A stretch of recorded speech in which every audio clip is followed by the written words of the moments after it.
Olha o que a Bíblia Sagrada diz. Isaías 1:3 diz da seguinte forma: o boi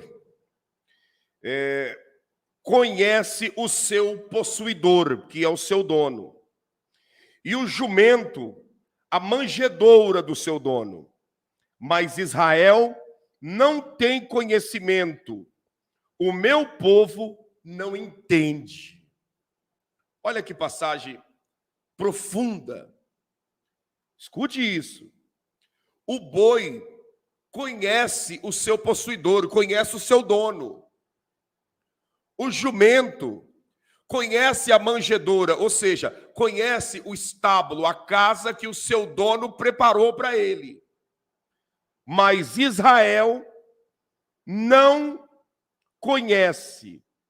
O meu povo não entende. Isso é muito profundo. Isso é muito profundo. Porque se nós formos observar, Isaías está dizendo nada mais, nada menos o quê? Que os animais conseguem compreender a ordem de Deus e as coisas de Deus. Os pássaros dos céus, toda a natureza entende a vontade de Deus e o querer de Deus. Você nunca vai ver um pardal, os pássaros acordando meio-dia. Por quê? Porque Deus ordenou que eles venham acordar quando o dia começa a amanhecer. Você nunca vai ver os pássaros ir dormir de madrugada. Não, eles vão dormir quando já começa a escurecer. Se você for observar, você vê os animais vivendo o curso pela qual Deus instituiu. Os rios correndo em direção ao mar, sabe? A natureza em si, toda a natureza, né? Toda a engrenagem da natureza que Deus fez, fazendo aquilo que o Senhor ordena. Porém, o ser humano tem uma dificuldade muito grande de cumprir os desígnios e as ordenanças do Senhor nosso Deus. E eu quero trazer para você dentro disso que um dos grandes detalhes que o ser humano tem essa dificuldade, a maioria das pessoas tem essa dificuldade por falta de conhecimento. O conhecimento é a base para o ser humano viver uma vida abençoada, uma vida digna, uma vida honrosa perante Deus. Quanto mais a pessoa tem conhecimento, mais chance de ser usada e usado por Deus a pessoa tem. Eu já falei aqui, vou repetir. Deus trabalha em cima de duas pilastras, de duas colunas. Quais são as duas colunas que Deus trabalha? Deus trabalha em cima de conhecimento e sabedoria. O trabalhar de Deus é em cima do conhecimento e da sabedoria. E o maligno? Como que o maligno trabalha? O maligno trabalha em cima da ignorância e da estupidez. Quanto mais ignorante, quanto mais estúpido a pessoa é, mais fácil de ser manipulado por Satanás. Quanto mais conhecimento a pessoa tem, quanto mais sábia a pessoa é, menos acesso o diabo tem na vida da pessoa. Menos acesso Satanás tem nas faculdades mentais dessa pessoa para fazer dele e dela um instrumento das trevas. Por isso é que nós precisamos conhecer a palavra de Deus.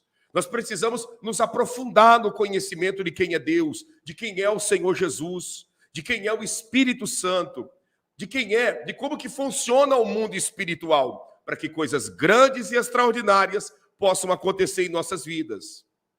Quanto mais eu conheço sobre Deus, sobre Jesus Cristo, sobre o Espírito Santo, sobre a palavra do Senhor, sobre o céu, sobre o paraíso, sobre o mundo espiritual, sobre tudo, eu então mais chance tenho de ser um canal de bênção na face da terra.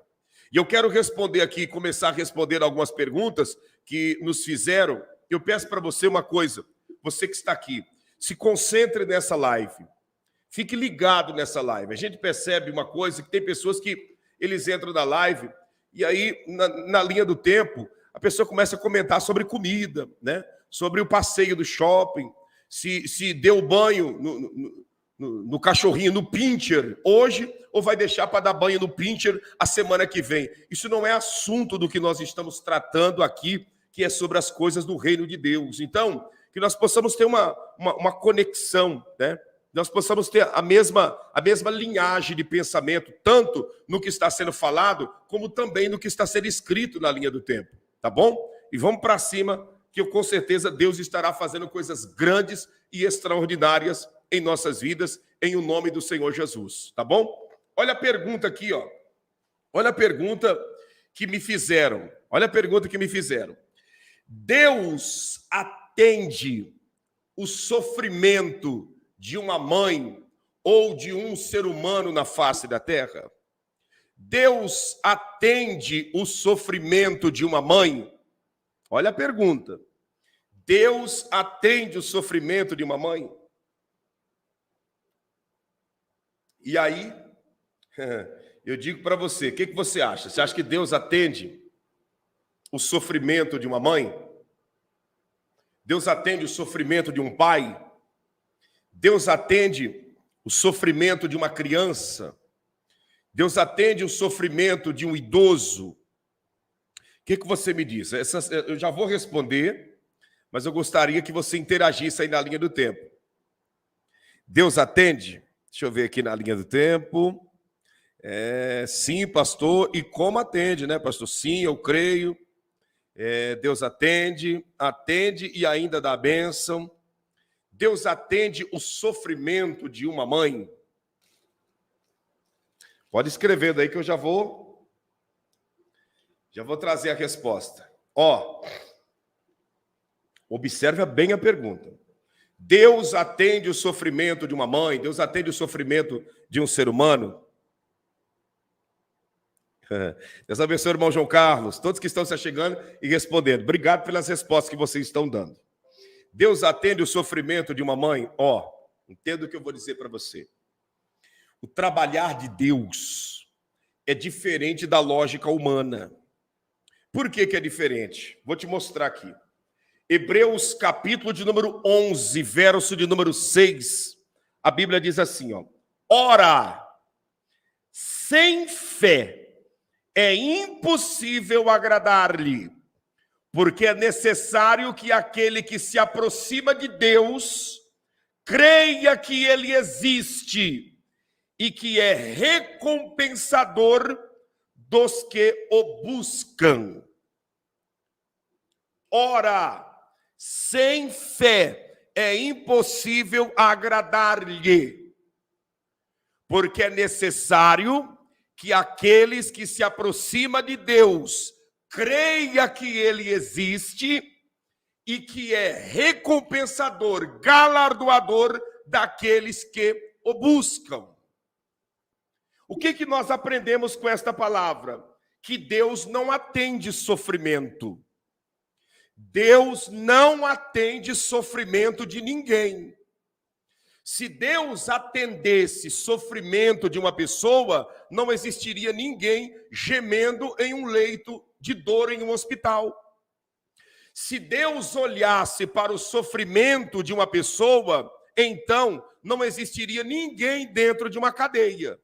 Porque ali tem gente sofrendo e gemendo barbaridades.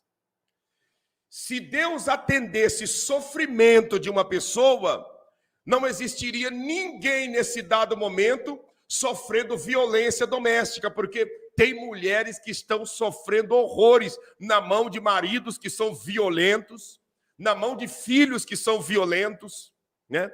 Pessoas que estão apanhando, que estão sofrendo, que estão passando horrores, estão gemendo e muitos gritam, meu Deus, me socorre, meu Deus, me ajuda. E Deus não faz nada por essas pessoas.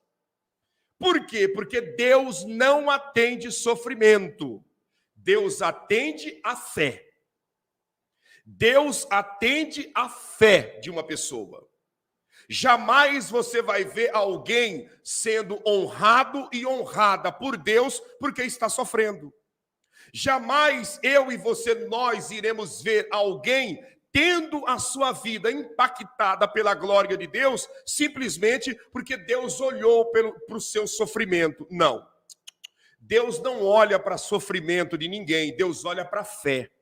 A fé é o ponto de contato entre o ser humano e o Altíssimo Deus. É a fé que faz Deus se mover em direção de um ser humano. todos os homens e mulheres na Bíblia Sagrada que foram alcançados por Deus, não foram alcançados porque estavam sofrendo, foram alcançados porque o Senhor viu no seu íntimo que ali dentro tinha fé. Que dentro dessa pessoa existia fé.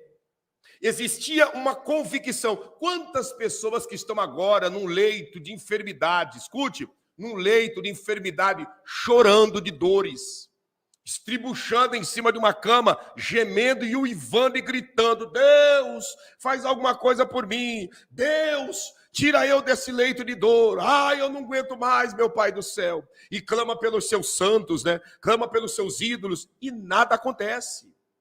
Quanta gente dentro de uma cadeia nesse momento, dentro de um presídio, chorando, né? Chorando arrependido do que fez e dizendo: Deus, me tira daqui. E Deus não vai tirar a pessoa de lá. Você consegue compreender?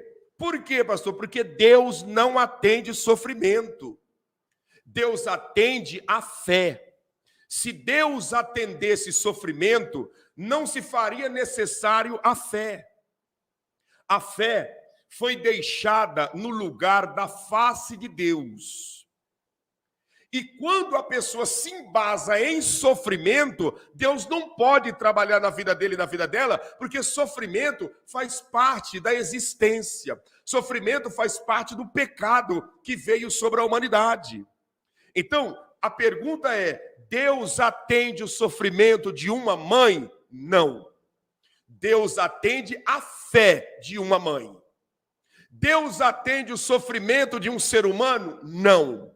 Deus atende a fé de um ser humano. Deus atende o sofrimento de um jovem? Deus atende o sofrimento de um idoso? Não. Deus atende a fé deste idoso, desta idosa, deste jovem, deste homem, dessa mulher, deste ser humano. Deus não trabalha com sofrimento, Deus trabalha com a fé. Conseguiu compreender? O trabalhar de Deus não é em cima de sofrimento. O trabalhar de Deus é em cima da fé de cada ser humano.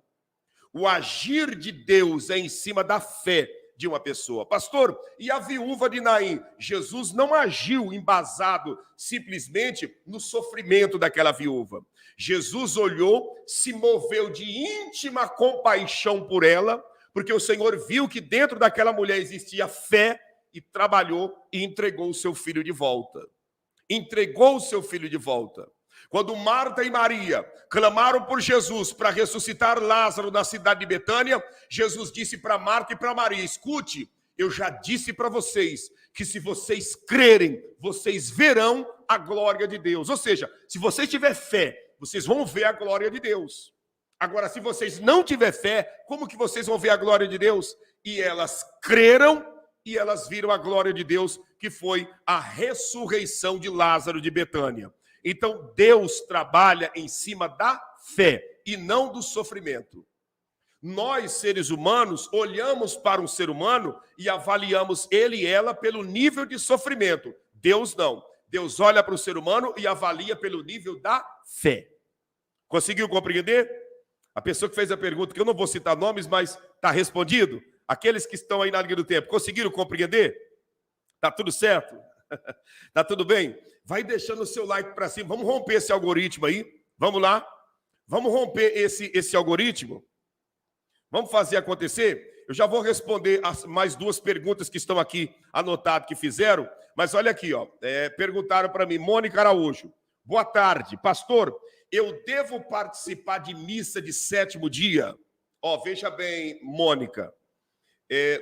A nossa vida, o nosso dia a dia, nós precisamos, né, dentro da oportunidade, entender que a nossa vida ela deve ser embasada em tudo que está na Bíblia, tá? Em tudo que está na Bíblia.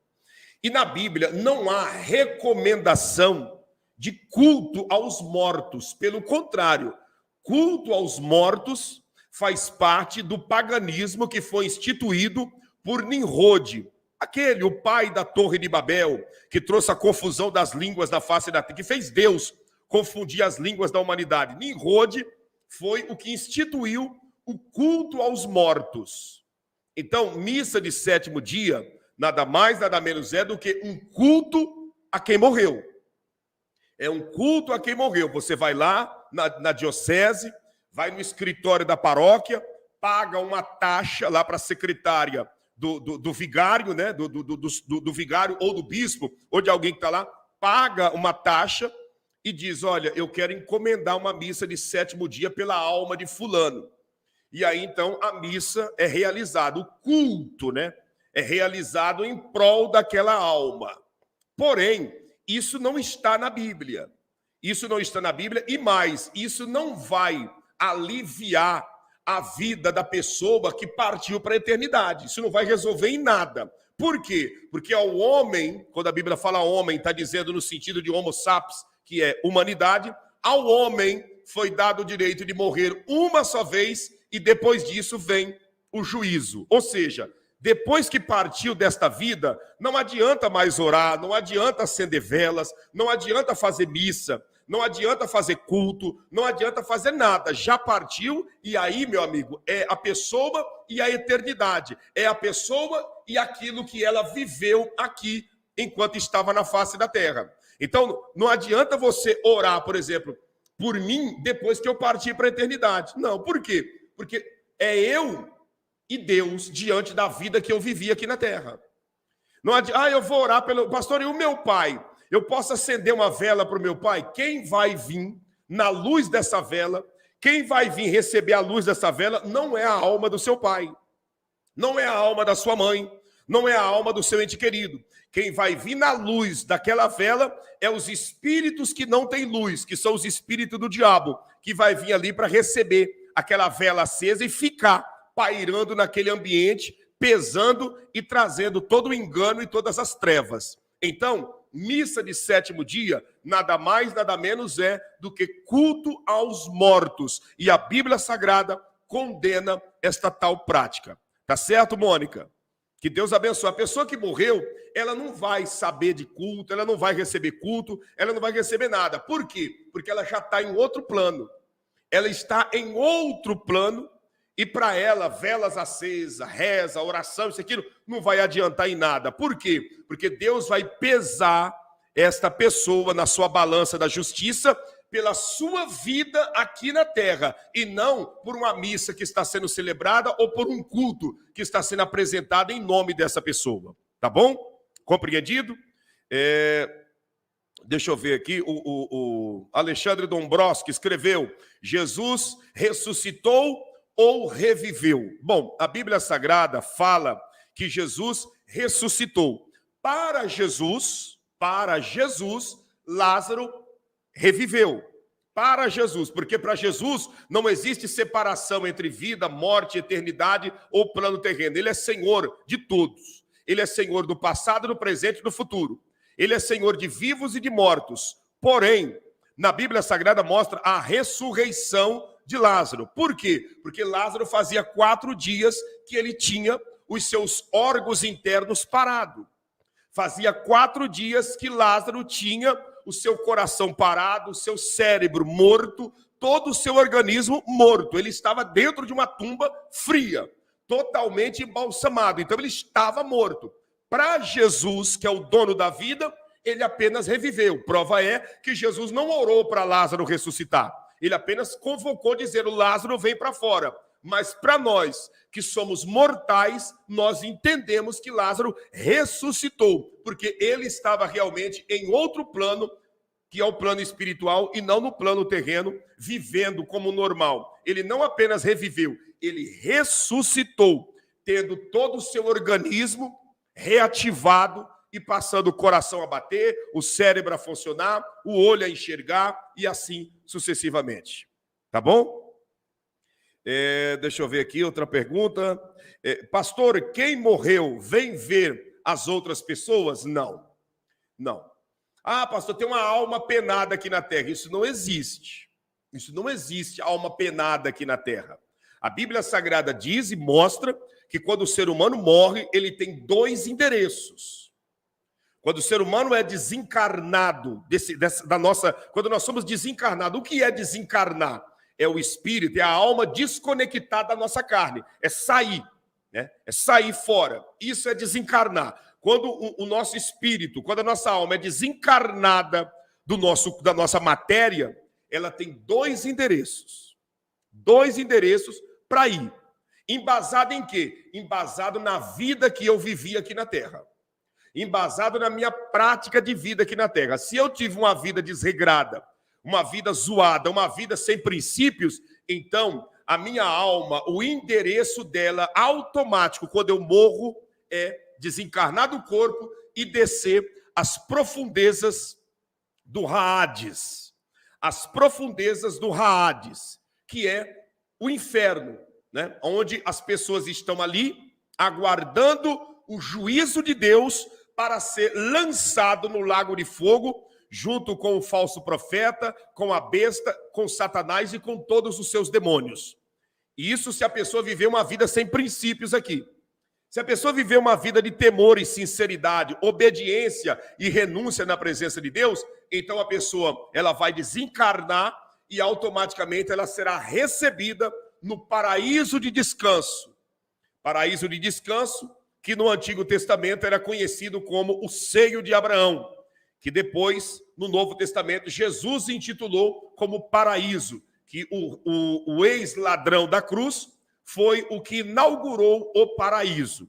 O seio de Abraão, muitos do Antigo Testamento foram para lá, mas o paraíso, com esse novo nome, foi o ladrão, o ex-ladrão, né, que estava à direita, que inaugurou na presença de Deus, tá? Então, quando a pessoa morre, não existe alma penada aqui na terra. Pastor, tem uma alma, não existe alma penada aqui na terra. Existe demônios, espíritos que pertencem às legiões do mal que estão do lado de Satanás, que estão aqui na terra trabalhando para enganar as pessoas. Pastor, e o espírito tal que fez a psicografia lá, não é o espírito da pessoa? Não, é um espírito do diabo. Como assim? Deixa eu te explicar uma coisa. Preste bem atenção. A Bíblia Sagrada nos afirma dizendo da seguinte forma, que nós temos que vigiar, e isso aqui é importante, preste atenção nisso, eu vou falar bem calmo, detalhadamente, para você entender esse detalhe. Escute isso. Vai deixando o seu like para cima, para nós rompermos o algoritmo. Escute isso. A Bíblia Sagrada diz que Satanás está ao nosso derredor, bramando como um leão, buscando a quem tragar. Como assim ao derredor? Se ele está ao derredor, é porque existe alguém que está ao nosso redor. Então existe redor e derredor. O que é redor? Redor é o que está aqui, próximo. Ó, eu estou girando o meu dedo ao redor deste microfone. Ó, estou girando o meu dedo ao redor desse microfone. E agora, essa caneta está ao derredor do microfone, tá? Então, ó, o meu dedo está ao redor, a caneta está ao derredor. O anjo de Deus que nos protege, porque Deus instituiu um anjo para estar ao nosso lado, nos guardando e nos protegendo 24 horas ao dia, como a Bíblia Sagrada diz. O anjo do Senhor acampa ao redor do que os teme e os livra e os guarda de todo o mal. Então, ó, ao nosso redor tem um anjo para nos proteger e nos guardar. Ao derredor está um demônio 24 horas por dia procurando uma brecha, uma falha em nós. Aí nós falhamos, esse anjo sai e ele se aproxima. Então, Satanás está 24 horas ao nosso derredor, buscando um pecado, uma brecha, uma falta, para ele ter acesso à minha vida. Como que ele tem acesso à minha vida? Quando eu desobedeço a palavra de Deus, o anjo sai e ele se aproxima. Esse espírito que está aqui 24 horas por dia, desde a minha infância, ele sabe do que eu gosto, ele sabe o que me deixa brabo, ele sabe o que me deixa alegre, ele sabe o que me deixa revoltado, ele sabe o que me deixa entusiasmado, ele sabe o que eu gosto de comer, o que eu gosto de beber, ele sabe aonde eu guardei os meus documentos. Por quê? Porque ele está aqui ao redor, me assistindo por 24 horas. Tá? Por 24 horas. E ele sabe onde eu guardei meus documentos, ele sabe onde eu guardei, um exemplo, meu dinheiro, ele sabe onde está a chave do meu carro, ele sabe aonde eu guardei aquela cartinha que eu fiz para um dia eu entregar para minha esposa, para o meu ente querido. Ele sabe a senha do meu cartão do banco. Ele sabe tudo, porque esse demônio está me acompanhando por 24 horas por dia. Como o anjo está aqui ao redor, ele está ao redor, vendo tudo. Quando ele sabe como eu escrevo, quando eu morro, então esse demônio que estava aqui ao meu redor pega todos esses meus traços, né? Todos esses meus traços, incorpora em uma pessoa e escreve com a minha letra, dizendo: a cartinha está lá debaixo daquela calça jeans do meu guarda-roupa, minha esposa, tá? Eu deixei lá para você a cartinha, ó, aonde eu estou aqui é um lugar de luz, mas está um pouco meio escuro, acende uma vela para mim, tá, minha esposa? Acende uma vela, eu escrevendo, acende uma vela para mim, minha esposa, que está meio escuro aqui o caminho, e a cartinha de declaração de amor que eu fiz para ti, está lá debaixo da calça jeans, no canto do guarda-roupa. Prova que sou eu, Claudinei, é que a cartinha está lá. Aí minha esposa, que não tem nenhum discernimento espiritual, quando ouve isso e recebe essa cartinha, essa psicografia, escrita na minha letra, ela diz: é ele, é meu esposo que está voltando, é ele que está falando comigo lá do além. E eu quero ter uma prova. Quando ela chega lá no guarda-roupa, está a cartinha debaixo da calça jeans. E aí as pessoas passam a viver presa e enganada por esse espírito de Satanás, por esse espírito do diabo que tem trabalhado na face da terra, através dessa linhagem religiosa, dessa linhagem de engano na face da terra, dessa linhagem maligna que tem arrastado multidões de pessoas a acreditar que é o parente que voltou e que está falando com ele e com ela. Você consegue entender? Aí a pessoa, ela volta, né, na psicografia. Ô, minha filha, você lembra lá um pé de manga no fundo do quintal, né? Com a mão assim, o pé de manga no fundo do quintal, né? Que a gente sentava. Você lembra quando você tinha 4 anos de idade e eu te balançava e você caiu do balanço e bateu a nuca no chão e não morreu? Você lembra? E aí as pessoas acreditam. Mas por que acreditam? Porque lá naquele episódio que que a pessoa embalava a criança no balanço, e a criança caiu e bateu a cabeça, o anjo estava ao redor, mas o demônio estava ao redor assistindo tudo. E ele vai gravando, porque para demônio não existe tempo. Para Satanás não existe a limitação de tempo. Para nós, 20 anos é motivo da nossa mente se esquecer de muita coisa. Fica apenas no subconsciente, mas no consciente presente, pouca coisa fica. Mas demônios não. Demônios, eles conseguem armazenar informação do que aconteceu lá no Jardim do Éden, do que aconteceu lá no princípio, quando simplesmente Abel e Caim estavam brigando.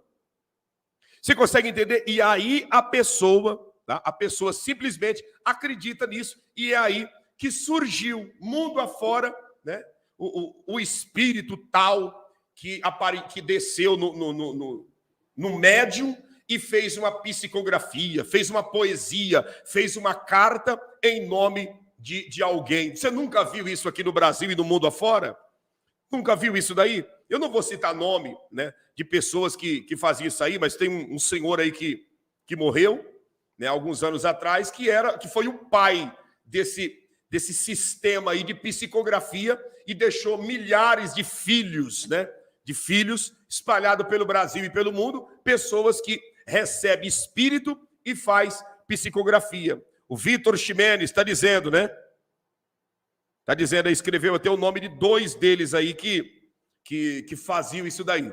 Você está entendendo? Mas embasado em quê? Demônio sabe, meu amigo, da tua vida desde quando você estava no colo da tua mãe. Os demônios sabem da tua vida desde quando você estava no colo da tua mãe. Por exemplo, Claudinei Júnior, né, meu filho, ele não mama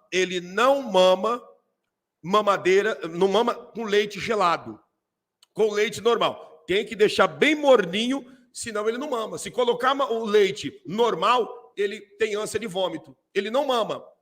Esses detalhezinhos pequenininhos, para um demônio arquivar, é um prato cheio. Por quê? Porque ele arquiva e lá na frente, um exemplo, né? Minha esposa, ela não serve a Deus, não sabe de nada de quem é Deus. Aí um espírito desse chega e escreve: você lembra que quando ele era pequenininho, ele não mamava leite gelado, só queria leite morno? Pois é. Então, é assim que o mundo espiritual tenebroso trabalha, em cima deste engano, desta farsa e dessa mentira. O Vitor Ximenes: pastor, e quem já viu o Coisa Ruim? Isso tem como? Porque eu já vi. Hoje em dia não mais, mas já vi quando tinha medo deles. Quando deixei de temer, nunca mais o vi. Uma pessoa pode ver os espíritos malignos, os espíritos que pertencem ao diabo? Pode. Claro que pode. Com certeza pode. Com certeza. Satanás, ele aparece para as pessoas. Não é algo de se assustar. Ele aparece. A Bíblia diz, e aparece com uma imagem assustadora e aparece com a imagem, sabe, bonita. A Bíblia diz que ele, se possível, se transfiguraria até em anjo de luz para enganar, se possível, até os escolhidos. Então, demônios aparecem às pessoas. Tem gente que você, quem sabe, você está aí vivendo uma vida honrada, uma vida abençoada, e o diabo aparece para você em forma de uma mulher muito bonita para destruir o casamento desse homem. Aparece em forma de um homem bonito para destruir o casamento desse homem, dessa mulher. Ou, quem sabe, ele pode aparecer para você em sonho, em pesadelo, se materializar em algum lugar na calada da noite, durante o dia. Então, isso pode acontecer. Não é de se espantar se você vê um demônio aparecer para você. Repreenda em nome de Jesus, mas pode acontecer isso sim. Pastor, nos dias de hoje, é possível alguém morrer e relatar que viu o céu e o inferno? Veja bem, eu acredito em arrebatamento de sentidos, tá? Em arrebatamento espiritual, de pessoas que estão na presença de Deus, vivendo um evangelho lúcido, vivendo no temor e na sinceridade, tá? Eu acredito. Não acredito nesses arrebatamentos que estão por aí, de gente que foi mais ou menos umas 15 mil vezes no inferno e umas 5 mil vezes no céu. E volta do inferno e volta do céu, vivendo a mesma vida, cheia de ódio, cheio de rancor, cheio de orgulho, cheio de vaidade, cheio de soberba, praguejando e amaldiçoando a vida do próximo. Isso aí não visitou nada no mundo espiritual. Isso aí são pessoas ensoberbecidas, vaidosas, que estão embasadas no seu próprio engano, achando que vai enganar os outros também com as suas historinhas coloridas. Pessoa que diz que foi lá no céu e viu o anjo que puxou a gaveta do cabelo das irmãs, que cortou o cabelo, e lá está guardado na gaveta o cabelo da irmã que cortou, né? Ele e ela foi no inferno e viu a gaveta que foi puxado do esmalte e do batom. Isso aí é palhaçada.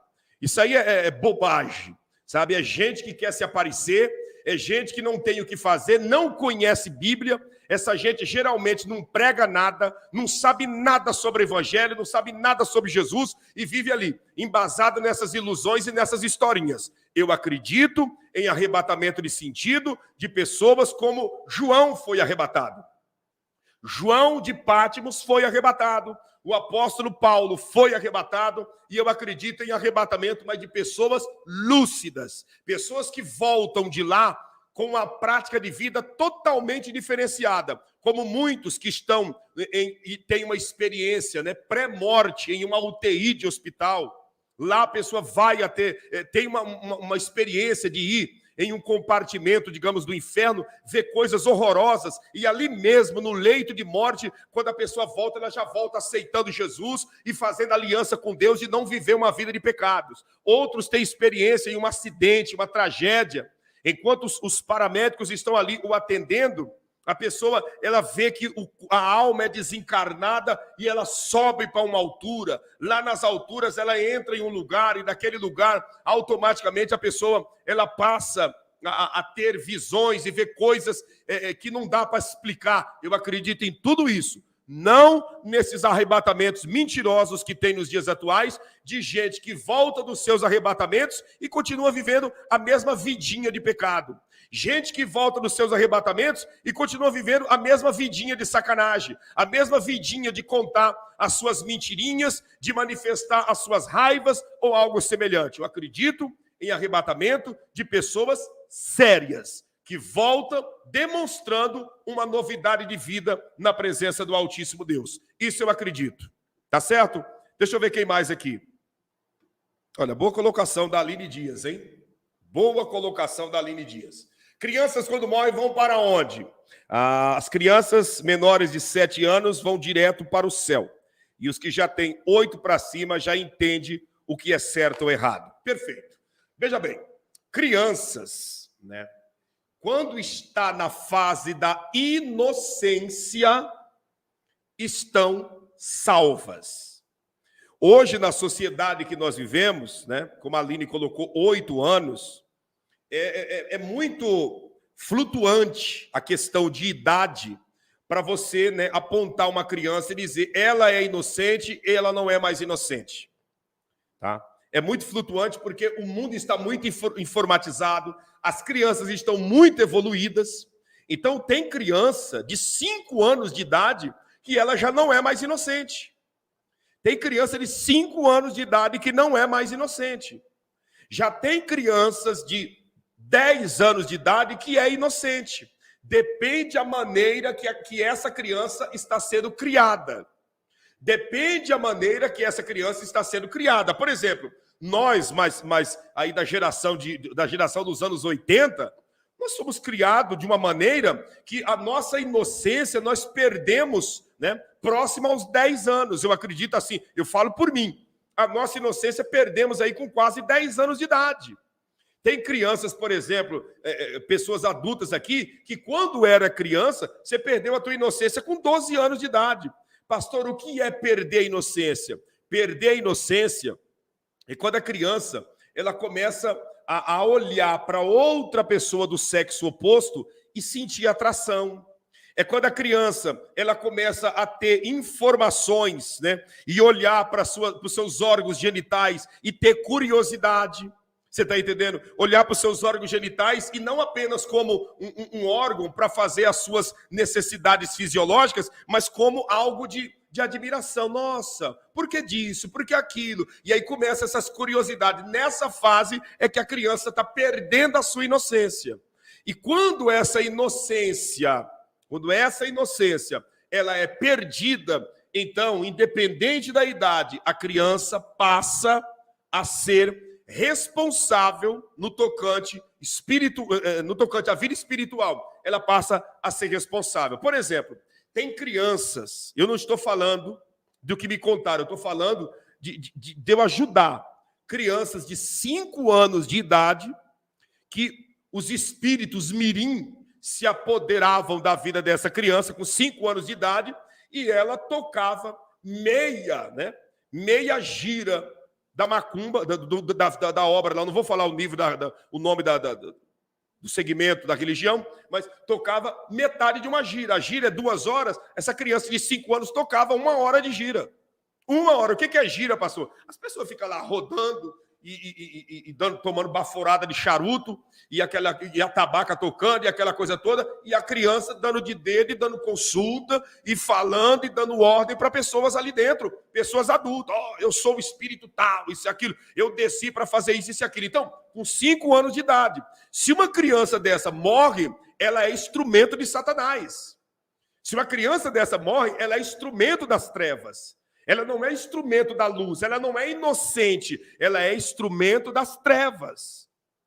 Você consegue entender? E se ela morre nessa situação, ela não vai subir para passar uma eternidade com o Senhor. Ela não vai para o paraíso de descanso. Criancinhas de 8, 9 anos de idade que já simplesmente trabalham como cambono, né? O que é um cambono? Que trabalha ali sendo assistente do pai das trevas, da mãe das trevas, escrevendo e ajudando e servindo, né? Servindo ali com um punhal, com a tabuinha, para ser riscado os pontos que os espíritos ruins pedem. Mas quantos anos tem? 7, 8 anos de idade. Então, mas por que disso? Porque a criação que os pais deram a essa criança levou ele e ela a, já desde pequenininho, quebrar princípios e se envolver com força das trevas. Como também existe criança de 5 anos de idade que são pregadores mirins. Crianças de 8 anos de idade que são pregadores mirins, que pregam. Crianças com 5 anos de idade que já tem CD gravado louvando ao Senhor Jesus. Como assim? É aí que eu estou te explicando. Então, é uma questão muito flutuante eu dizer para você uma idade que uma criança vai para a eternidade com Deus ou se perde. Isso está muito ligado à criação dos pais. Muito ligado à criação dos pais. Por isso que a Bíblia diz, ensina o menino, a criança, no caminho que deve andar. E depois de velho, não se desviará dele. Então, ensina seus filhos. Ensina suas crianças. Pastor, mas é culpa dos pais. Amém. É culpa dos pais. Mas a criança, ela está tendo essa atitude, ela está aprendendo, está reverbando isso, e isso quebra a inocência de uma criança. Isso quebra a inocência. A criancinha lá de 5 anos, o pai diz, vai lá e dá um beijo nela, né, na outra criancinha. Vai lá, mas não beija no rostão, beija na boca. Beija e chupa o lábio dela. Vai lá, corre lá. Aí a criancinha vai lá e faz isso, e o pai está filmando e tira uma foto. A mãe está filmando e tira uma foto. Esse pai e essa mãe estão quebrando a inocência dessa criança e já está lançando sobre essa criança, numa idade muito tenra, lançando um compromisso gigantesco que é um peso espiritual, de quebrar a inocência e fazer essa criança simplesmente fazer aquilo que não é para a sua idade. Olha aqui, ó, a Ana Paula Cruz. Meu irmão e minha cunhada são do Espírito, e a filha dela fez 8 anos, e como a avó faleceu, dizem que a menina irá assumir o terreiro. Olha aí, ó. 8 anos de idade, a avó, com certeza, era a mãe das trevas, faleceu, e a menina vai assumir o terreiro com 8 anos de idade. Aí eu pergunto para você, uma criança dessa é inocente? Aqui fica a resposta que você mesmo pode dar para você e para todos que estão aqui. Essa criança é inocente? Tem 8 anos. É inocente? O que você me diz? Uma criança dessa, se ela morrer, se ela partir para a eternidade, ela vai para o paraíso de descanso só porque tem 8 anos de idade? O que você acha? Me diga aí na linha do tempo, pelo seu ponto de vista. O que você me diz? Como João Carlos escreveu, quando Adão e Eva foram expulsos do jardim do Éden, perderam a inocência. Está aí, está fixado o que a Ana Paula Cruz escreveu. O que você me diz? Se uma criança dessa morre, né? Morre. Que Deus tenha misericórdia e dê muita vida, muita saúde para ela ter tempo de se arrepender e se voltar para Jesus. Mas se uma criança dessa morre, ela sobe para o paraíso de descanso?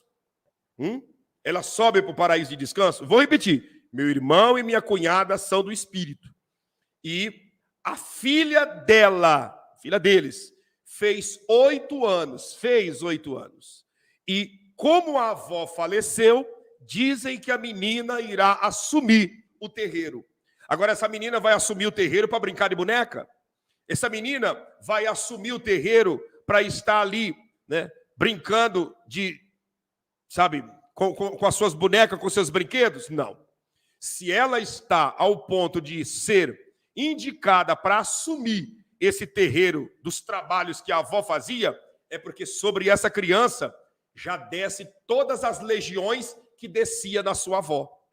Os mesmos espíritos que trabalhavam na vida da avó, trabalha usando essa criança. E aí eu pergunto, se morrer, como que fica?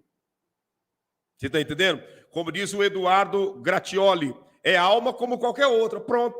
É alma como qualquer outra, perdeu a inocência. Essa criança era para estar fazendo o quê? Brincando de boneca, na sua inocência, aprendendo, né, coisas de criança, mas não. Já foi introduzido na macumba desde pequenininha e agora com 8 anos de idade, está aí o resultado. Sendo indicada para ser, né, a mãe das trevas. Agora imagine uma criança de 8 anos na qualidade de mãe das trevas. Imagine a influência, a maligna, como que essa criança não perdeu a sua inocência. Uma criança dessa já não brinca mais de boneca.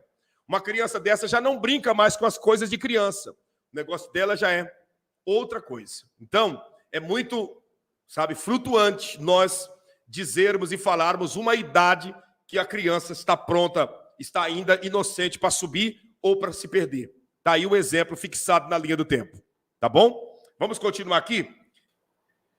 Todo o universo que Deus criou, que vai muito mais além do planeta Terra, todo o universo, as galáxias, tudo, buraco negro, as estrelas, tudo. Deus, ele criou para o seu louvor, tá? Ele criou para o seu louvor, mas ele não criou para ele mesmo o administrar. Ele controla tudo, mas ele não criou para ele administrar. Entenda isso daqui. Então, tudo que Deus criou foi para o seu louvor. Mas, ao mesmo tempo, tudo que ele criou, ele entregou, ele outorgou autonomia para alguém administrar. E dentro dessa administração, o nome dele ser glorificado. Dentre essas coisas está o planeta Terra. Deus, quando criou o planeta Terra, ele criou o planeta Terra mineral. Não era um planeta vegetal. Era um planeta mineral. Dentro desse planeta mineral, não existia vegetação, tá? Não existia vegetação, não existia nada disso que nós vemos, o verde, o colorido, não existia nada disso. A Terra, ela era uma terra plana, e o que preenchia essa terra eram as pedras preciosas, o ouro, o topázio, o sardônio, o ônix, o diamante, o bronze, todas as pedras, a prata, todas as pedras preciosas estavam sobre a face da terra, e Deus, então, deu essa terra para ser administrada por um dos seus querubins, que ele criou pelo seu grande poder, e disse para esse querubim, você vai cuidar essa terra, é você que vai administrar ela. O nome desse querubim era Lúcifer, e essa terra era administrada por Lúcifer, tá? Essa terra era administrada por ele. Essa terra era administrada por Lúcifer. Uma vez que Lúcifer se rebelou, se levantou contra Deus, se levantou contra o Altíssimo, o Senhor simplesmente, ele destituiu Satanás desta oportunidade de cuidar da terra, e como ele cuidava da terra, o Senhor tirou o seu corpo, tirou tudo que pertencia a ele, que era um anjo de luz, e lançou ele aqui na terra. Lançou ele aqui na terra. E ele aqui nesta terra, sem corpo, sem nenhuma forma, quando ele bateu aqui nessa terra, a terra perdeu a forma, ficou vazia, escura, tenebrosa. Por isso que quando hoje você procura ouro, prata, todas as pedras, você não encontra na superfície. Você encontra debaixo da terra, porque tudo foi para debaixo da terra. E aí Deus, em Gênesis 1, refaz a terra. Refaz a terra, e refaz não mineral, mas refaz a terra vegetal. Refaz a terra vegetal, enche essa terra de vida, com peixes, com árvores, com pássaros, com animais que raciocinam, e o animal que não raciocina, o animal que raciocina, que é o ser humano, e com o animal que não raciocina, que são os animais dos campos, preencheu a terra e entregou essa terra para quem administrar? Para o ser humano. O ser humano. Então, antes a terra era administrada por Satanás, por Lúcifer. Ele foi destituído da presença de Deus. Deus passou a terra para agora ser administrada pelo ser humano. Escuta o que eu vou falar para você aqui, isso é importante. Quem comanda a terra não é Deus. Quem comanda a terra são os homens. Quem manda na terra são os homens, não é Deus. Deus não manda na terra. Deus criou leis. Olha para cá. Deus criou leis, né? A lei da gravidade, a lei da física, a lei do retorno, né? Deus criou essas leis, colocou aqui na terra essas leis, instituiu aqui e entregou a terra para o ser humano administrar. Não é Deus que administra a terra. Se Deus administrasse a terra, não existiria enchente. Existem enchentes porque o ser humano está administrando mal a terra. Pastor, teve uma enchente muito grande em São Paulo. Mas por que teve uma enchente em São Paulo? Porque as pessoas vão lá, comem, jogam o lixo na rua, vem a enxurrada e entope os bueiros, né? Pastor, teve um deslizamento lá e morreu tantas pessoas. Mas por quê? Porque as pessoas, sem nenhum planejamento, constroem uma casa na beira de um barranco, em cima de um morro, sem nenhum planejamento, sem um engenheiro para fazer todo esse projeto, e automaticamente, simplesmente, vem a chuva, tem os deslizamentos, as mortes e tudo mais. Então, a terra está sendo destruída, as tragédias acontecem, porque o ser humano está administrando mal a terra. As tragédias estão acontecendo porque o ser humano está administrando mal a terra. Pastor, porque você sabia que o sol está mais quente nos dias atuais do que há 20 anos atrás? Não é porque Deus está fazendo o sol ficar mais quente. É o ser humano, através da poluição, está destruindo a camada de ozônio e a terra está recebendo o calor do sol de uma forma mais direta. Mas isso não é simplesmente Deus permitindo o ser humano perecer. Não, o ser humano está perecendo porque está administrando mal a terra. Está administrando mal, o ser humano não está sabendo administrar aquilo que Deus confiou. Deus confiou a terra em nossas mãos. Olha a prova que eu estou te falando, que Deus confiou a terra aqui na mão dos homens. Olha o que os seres humanos criaram há cerca aí de 2 anos atrás. Olha o que eles inventaram para destruir outros seres humanos. Olha o tanto de gente que entrou em óbito pela invenção do próprio ser humano. Não foi Deus que inventou esse mal aí, que tirou, né, a vida de muita gente. Quem inventou isso foi o ser humano. Por quê? Porque aqui na terra, o ser humano comanda essa terra. Por que tem muita gente que tem muito dinheiro e outros não têm nada? Porque Deus deu a terra na mão do ser humano. Então, por que Deus permite tragédias? Deus permite tragédias porque a terra está na mão do ser humano. O ser humano vive sem Deus, faz aquilo que Satanás, que caiu aqui, sem nenhuma forma, sem corpo, fala na cabeça deles, e a destruição está por aí acontecendo. Tudo isso é porque o antigo administrador da terra está comandando a mente da humanidade. Por que existe políticos corruptos? Por que existe gente sem caráter, pessoas do mal acabando com a terra? Por que existe o desmatamento? Por que existe pessoas que matam os animais silvestres sem nenhuma utilidade, porque não é para o seu consumo, não é para nada, é só por vaidade, simplesmente porque o ser humano administra a terra. Você consegue compreender?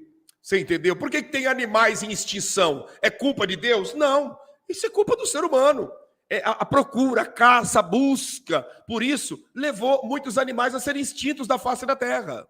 E isso não é culpa de Deus. Isso é responsabilidade do ser humano. Você consegue entender? Isso é responsabilidade das pessoas. Você entende? É de chorar mesmo, Gisele. É de chorar mesmo. Porque nós vemos que o ser humano está acabando com a terra que Deus confiou. Por isso que quando Jesus arrebatar a igreja, depois que todo o processo acontecer, essa terra será purificada com fogo e a nova Jerusalém descerá aqui como uma cidade perfeita. Compreendeu? Está entendido? Pastor, é pecado usar calça, maquiagem, ver futebol. Fala sobre esse assunto. Deixa eu te explicar uma coisa. A Bíblia fala, tá? A Bíblia fala sobre os modos natural das mulheres e dos homens de Deus se portarem na face da terra. A questão não é o uso desses itens que a Tayane Souza está citando. A questão não é o uso disso. A questão é a falta de pudor. Tem gente, por exemplo, um exemplo que eu vou te citar, tá? Não estou aqui defendendo o uso de nada, escute isso. Tem mulheres que usam calças que ela é mais modesta do que certas saias que algumas irmãs usam. Você consegue compreender? Tem mulheres de calça que a sua calça é menos lasciva do que certas saias de algumas irmãzinhas. Porque ela bota um toco de saia apertado de um jeito que ela anda, se contorcendo de tão apertado, e um rachado lá atrás desse tamanho e outro rachado na frente desse tamanho. De que está adiantando essa saia? Fala para mim, só porque tem o nome de saia? Só porque tem o nome de saia, então está tudo certo? Ela está no corredor da igreja, ela passa cascavelando, que você olha, você vê todo o movimento do corpo dela, todo o desenho do corpo dela dentro da saia. E aí? Para que está adiantando essa saia? Para gerar lascívia aos irmãos do sexo oposto que está ali dentro dessa igreja, vendo a dondoca cascavelar no corredor principal da igreja? É isso? Isso é santidade? Isso é pudor? Isso é uma vida recatada? Isso é uma vida de temor? Simplesmente porque está vestido o nome da peça de roupa chamado saia, então está tudo certo. E a outra está usando uma calça normal, larga, que não desenha o corpo dela, e aí em cima da calça ainda solta um camisão, né? Solta um blusão, um camisão, cobrindo as suas nádegas, as suas partes íntimas, andando no temor, na sinceridade, na decência, sem atrair, né, o lado erótico dos homens. E aí? É pecado? Aonde está o pecado? Na irmãzinha do toco de saia com um palmo de rachado que cascavela no corredor da igreja, ou na mulher que está com uma calça decente e ainda colocou um camisão por cima? Então tem coisas que nós precisamos avaliar, não pelo nome da roupa, não pelo nome do tecido, se é um camisão, se é uma calça, se é isso e aquilo. Nós temos que avaliar se há pudor, temos que avaliar se há respeito. Tem muitos que botam um toco de saia, senta na primeira fileira da igreja, né, e cruza as pernas e fica ali, provocando o pregador e os pastores que estão no altar. Mas ela está de saia, pastor. Pois é, mas não deixa de ser uma Maria Padilha sentada na primeira fileira da igreja para causar pecado no olho daqueles que estão no altar. Não deixa de ser uma pomba gira sete saia que está ali para provocar os olhares do sexo oposto. Está ali, mas não tem nada de Deus. Se Jesus voltar, vai com saia e tudo para as profundezas. Por quê? Porque é uma pessoa que não está vivendo na decência.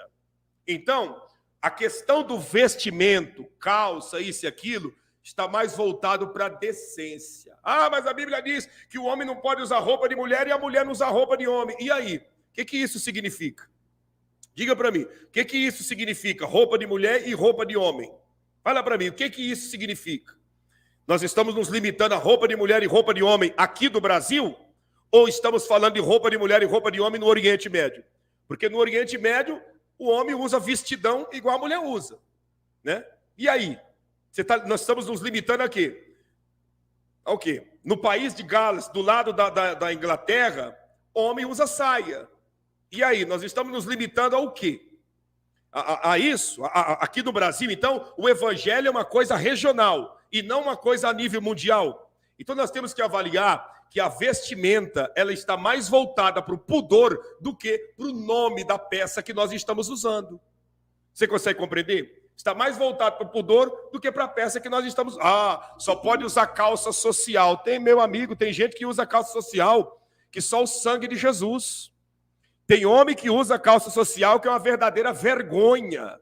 Uma vergonha. Ele se torna um homem sem vergonha com a calça social que ele está usando.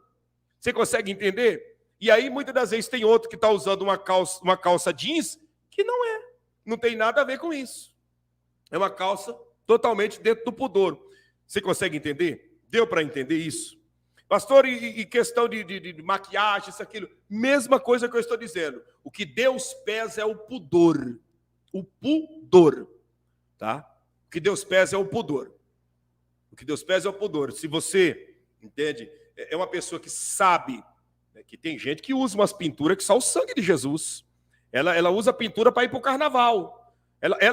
O carnaval dela é o ano inteiro, porque a pintura dela é aquele batonzão vermelho berrante. Em volta do olho ela dá uma puxada, assim, faz um rabisco aqui subindo assim, que o olho dela fica igual aquelas mulheres sedutoras lá da época do Egito Antigo, né? Daquela puxada assim. Bota uma pestana compridona assim, desse tamanho, que quando ela pisca, fica batendo assim, né? Aquela pestanona comprida, né? Você está entendendo? E aí faz mais uma puxada aqui no canto da boca que parece aquele bicho lá, aquele personagem que perseguia o Batman, né? Que eu não sei o nome dele lá, que perseguia o Batman. Faz uma puxada de batom assim pro canto da boca, a pestana dela grandona batendo. Você tá entendendo? Uma puxada aqui para cima, parecendo aquelas mulheres do Egito sedutora. Você entende? E aí é isso daí. Aí pinta em volta assim, aquele negócio de preto. Você tá entendendo? Bota umas argolonas gigantescas penduradas na orelha. Aí, meu amigo, aí fica difícil. Aí fica difícil de intitular ela de serva do Senhor. Aí fica difícil de ver Deus brilhando na vida dela. Você consegue entender? Escrever é o Coringa, né? Pois é, aí dá aquela puxada igual o Coringa aqui, né? Parece que a boca cresce mais. E aí vai tirar foto e faz assim. Né? É a irmã, né? A irmã tirando foto. A serva do Senhor. Você consegue entender? Então, tem coisas que não bate. Tem coisa que não casa, não fecha com essa palavra. Não fecha com os princípios de Jesus Cristo. Agora, a pessoa simplesmente passar um... Eu vou falar do jeito que eu entendo. Vocês me entendam aí. A pessoa ir lá e passar um pó, né? Passar um pó, passar lá uma massa corrida, lá um negócio lá para deixar o rosto mais, sabe, mais agradável. Passar dá um jeito lá, passar um negocinho que deixa ela mais agradável. Isso não é pecado. Eu não vejo pecado nisso. Agora, tem gente que força, né? Tem gente que força. Aí, sabe, puxa o trem aqui, a sombra, puxa para cá, para cima, e bota uma pestanona grandona que ela tá piscando, aquele trem tá batendo igual um leque. Você tá entendendo? E desenha aqui a sobrancelha assim, como se fosse um V. Que você olha na sobrancelha dela, tá sempre ribitada, empinada. Aquele batomzão. Né? Tem uns que usam batom roxo hoje em dia, né? Aquele batomzão tenebroso, aquelas argolonas penduradas na orelha, entende? E aí pega o cabelo, prende tudo e amarra para cima assim e sai daquele jeito. Aí fica difícil. Aí fica difícil de entender que ali dentro tem uma serva do Senhor, que ali dentro tem uma mulher ungida, uma mulher que teme e respeita ao Senhor Jesus Cristo. Agora, a decência cabe em todos os lugares. O pudor cabe em todos os lugares. Você consegue entender? Eu posso usar roupas dentro daquilo que as pessoas acham que é modestia e usar uma roupa que vai totalmente desagradar a Deus, desagradar ao Senhor. Tem calça que é pior do que short. Tem saia que é pior do que calça. Você está entendendo? Consegue compreender? Então, nós precisamos entender esse grande detalhe para que a gente possa não praticar e cometer. O problema está nos exageros. É os exageros que destrói o ser humano na face da terra. Existem os exageros, né? Existem os exageros que aí só o sangue de Jesus. Como tem os exageros, tanto para o lado dessa coisa aí de pintura, isso e aquilo, como para o lado também do nada. Que tem gente que não escova os dentes, não lava o cabelo dela parece um ninho de sanhaço. Porque ela faz anos que ela não lava o cabelo com shampoo. Ixi, ali se passar o pente, nos primeiros 3 centímetros, o pente já enrosca. De tanto tempo que faz que ela não lava o cabelo. Por quê? Não, é pecado, é vaidade. Tem que guardar a sã doutrina. A sã doutrina. Ela, quem sabe, tem até piolho. De tanto tempo que não lava o cabelo. Mas está guardando a sã doutrina. Está entendendo? Os dentes, só o sangue de Jesus. Porque não escova os dentes, é pecado. É pecado escover. Você olha nos dentes dela, está aquela massa amarela geral. Você não vê divisão dos dentes, separação de um dente para o outro, porque já fechou tudo. Por quê? Porque não escova os dentes. É pecado. É pecado escovar os dentes. Você consegue entender? É pecado usar creme dental. Na época de Jesus não existia, né, escova de dente. Aí a pessoa vive embasada nesse evangelho do engano e aí não escova dente, não passa, né? Não tem as higienes de passar algo, um rolon, sabe, um aerosol aí debaixo do braço, você encosta nele e nela aquela catinga das trevas, você está entendendo? Mas por quê? Está vivendo na santidade, é a santidade.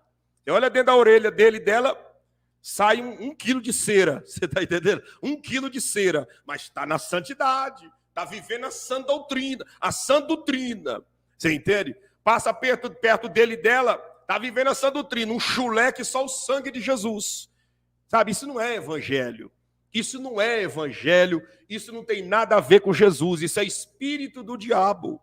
Isso é espírito das trevas E nós precisamos avaliar isso. Então, existem os dois extremos. Os extremos, né, para muitas pessoas que enfeita demais, e o extremo para quem não tem cuidado nenhum. Nós precisamos viver no equilíbrio do evangelho, que coisas grandes venham acontecer. Tá bom? Deus abençoe, Deus guarde, Deus proteja. Deus abençoe. Vou fixar aqui na linha do tempo. Deixa eu pegar aqui, passou rápido e eu não consegui. Vou fixar o número da conta do ministério, o número do WhatsApp e o número do Pix, para você nos ajudar. Nos ajude. Estamos contando com a sua ajuda. O mês já está indo para metade do mês e tem gente que ainda não nos ajudou esse mês, com oferta de gratidão, com a sua primícia. Em nome de Jesus, nos ajude. O Senhor vai estar te honrando e te abençoando muito, tá bom? Beijo da sua alma. Deus te abençoe, Deus te proteja e vamos para cima em nome de Jesus. Um abraço a todos.